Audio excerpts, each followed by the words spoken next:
Buonasera, bentornati a Roma Incontra la Pacis.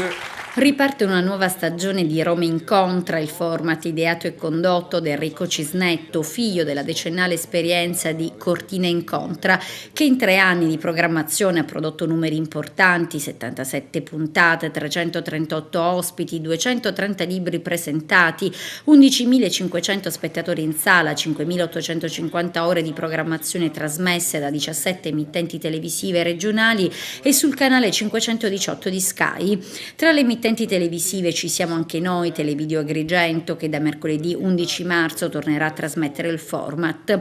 Il nuovo programma è stato presentato nel corso di una conferenza stampa alla presenza del mass mediologo Carlo Freccero e dell'attore e regista Enrico Montesano nella splendida cornice di Palazzo Santa Chiara in pieno centro a Roma.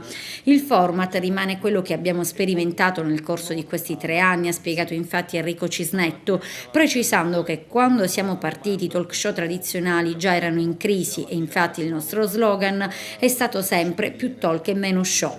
Come ospiti punteremo anche in questa nuova stagione sui grandi personaggi che hanno contribuito al successo delle precedenti edizioni, solo per citarne qualcuno: Giorgio Albertazzi, Gian Antonio Stella, Piero Angela, Lorenzo Bini Smaghi, Vittorio Andreoli, Paolo Mieli, Beppe Severnini, Giuliano Ferrara, Giampiero Mughini, Don Antonio Mazzi.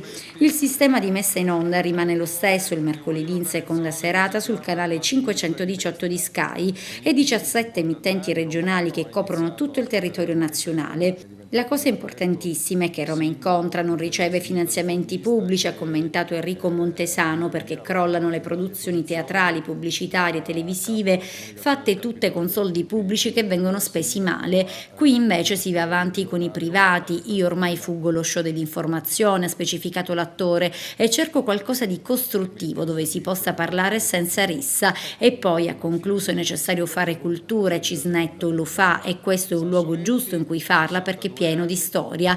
Appuntamento dunque mercoledì 11 marzo su Televideo Agrigento con il primo appuntamento della nuova stagione del Salotto di Roma Incontra. Ospiti il generale Carlo Gin, l'economista Gian Giacomo Vaciago e la conduttrice televisiva Rosanna Lambertucci. E la chiudessimo qui sta storia.